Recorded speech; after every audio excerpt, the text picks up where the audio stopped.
बहुत समय पहले विजयगढ़ राज्य पर एक भयंकर संकट आया। सूखा, भुखमरी और गरीबी के कारण लोग तड़प रहे थे। खेतों में फसल नहीं उग रही थी, व्यापार बंद हो चुके थे और राजा के पास भी इतना धन नहीं बचा था कि वह अपने लोगों की मदद कर सके। राजा गंभीर चिंता में डूबे हुए थे। तभी दरबार में एक बूढ़ा साधु आया और बोला, हे महाराज, आपके राज्य की यह हालत सिर्फ एक ही कारण से हुई है। पुराने समय का स्वर्ण खजाना जो जंगल में छिपा हुआ है, जब तक वह वापस नहीं आएगा, राज्य की समृद्धि लौट कर नहीं आएगी। राजा ने साधु से पूछा, वह खजाना कहाँ है?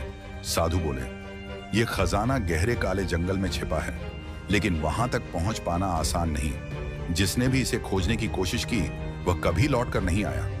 राजा यह सुनकर घबरा गए। राजमहल में सन्नाटा छा गया। तभी राजकुमार अर्जुन खड़ा हुआ और बोला, पिताजी, मैं इस राज्य को बचाने के लिए उस खजाने की खोज में जाऊंगा। राजकुमार अपने तलवार, ढाल और थोड़े से अनाज के साथ जंगल की ओर निकल पड़ा। रास्ते में उसे एक बूढ़ा किसान मिला, जिसने उसे चेतावनी दी, बेटा, जंगल में अकेले मत जाओ। वहां खतरनाक जानवर, काले जादूगर और छलावा करने वाली शक्तियां रहती हैं। राजकुमार मुस्कुराया और कहा, अगर मैं डर जाऊंगा तो मेरा राज्य कैसे बचेगा? बूढ़ा किसान मुस्कुराया और एक सीटी बजाई। अचानक एक सफेद रंग का चमचमाता घोड़ा प्रकट हुआ। यह कोई साधारण घोड़ा नहीं है, यह एक जादुई घोड़ा है। अगर तुम इसके साथ निष्ठावान रहोगे तो यह तुम्हारी हर संकट में रक्षा करेगा। लेकिन याद रखना, अगर तुमने इस पर शक किया तो यह हमेशा के लिए चला जाएगा। राजकुमार ने सिर झुकाया और घोड़े की पीठ पर सवार होकर जंगल की ओर बढ़ गया। जैसे ही राजकुमार जंगल में पहुंचा, अजीब अजीब घटनाएं होने लगी। पहाड़ हिलने लगे, मानो कोई उन्हें रोक रहा हो। पेड़ों की छायाएं बदलने लगी, जैसे कोई निगरानी कर रहा हो। और अचानक भूखे शेर और तेंदुए रास्ता रोककर खड़े हो गए। राजकुमार डर गया, लेकिन जादुई घोड़े ने हवा से भी तेज दौड़ लगाई और उन जानवरों को पीछे छोड़ दिया। आगे बढ़ते ही उसे डाकुओं का एक गिरोह मिला, जो राजकुमार से उसका धन और अस्त्र शस्त्र छीनना चाहता था। लेकिन जादुई घोड़े ने अपनी पूंछ घुमाई और अचानक राजकुमार के हाथ में एक चमकती हुई जादुई तलवार आ गई। डाकू डर गए और भाग खड़े हुए। राजकुमार ने घोड़े को सहलाया और कहा, तुम सच में अद्भुत हो, मेरे सच्चे साथी। जंगल में आगे बढ़ते ही जंगल के बीचों बीच, जहां पेड़ घने और अंधेरा रहस्यमयी था, वहां राजकुमार अर्जुन को एक भव्य किला दिखा। वह समझ गया कि खजाना इसी के अंदर है। जैसे ही वह अंदर पहुंचा, उसे एक रहस्यमयी दर्पण दिखाई दिया। उस दर्पण में बिल्कुल उसकी ही शक्ल वाला एक दूसरा राजकुमार दिख रहा था। अचानक वह दर्पण बोल पड़ा, अर्जुन, तुम एक धोखे में जी रहे हो। तुम्हारा जादुई घोड़ा तुम्हें खजाने तक नहीं पहुंचने देगा, क्योंकि यह खुद उस खजाने का रक्षक है। यह तुम्हारा दोस्त नहीं, तुम्हारा सबसे बड़ा दुश्मन है। राजकुमार हक्का बक्का रह गया। क्या यह सच था?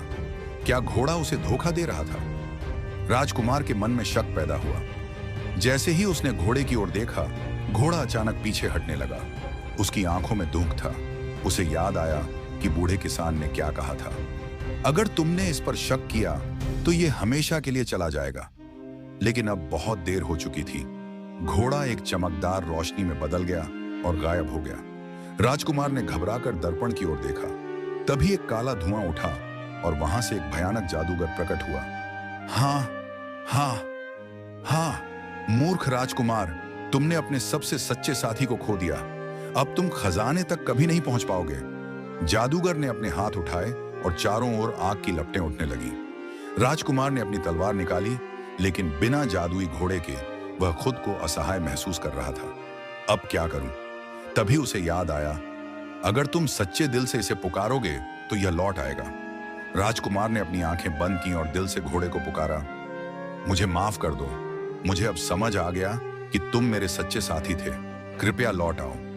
अचानक एक तेज हवा चली और सफेद घोड़ा चमकते हुए आकाश से नीचे आया। तुमने अपनी गलती मान ली, इसलिए मैं लौट आया हूं। घोड़े ने जोर से हिनहिनाया और अचानक राजकुमार की तलवार सोने की चमक में बदल गई। अब वह एक साधारण तलवार नहीं थी, यह एक जादुई तलवार बन चुकी थी। राजकुमार ने पूरी ताकत से तलवार घुमाई और एक ही बार में जादूगर को खत्म कर दिया। जादूगर की मौत के साथ ही किले के दरवाजे अपने आप खुल गए। राजकुमार अंदर गया और देखा वहां स्वर्ण खजाना चमक रहा था। राजकुमार अर्जुन ने खजाने को अपने राज्य में वापस लाया। जैसे ही खजाना वापस आया, विजयगढ़ में फिर से हरियाली लौट आई। फसलें लहलहाने लगीं, व्यापार वापस शुरू हुआ और लोग फिर से खुशहाल हो गए।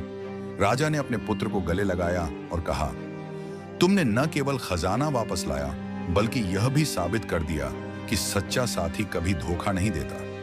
राजकुमार ने घोड़े को प्यार से सहलाया और कहा, तुम्हारी वफादारी कभी ना भूली जाएगी। तभी एक चमत्कार हुआ। घोड़ा सोने की रोशनी में बदल गया और अमर हो गया। अब वह किसी भी जरूरतमंद व्यक्ति की सहायता के लिए हमेशा जीवित रहेगा। सच्चे साथी पर कभी शक मत करो, क्योंकि सच्ची दोस्ती हमेशा संकट में परखी जाती है।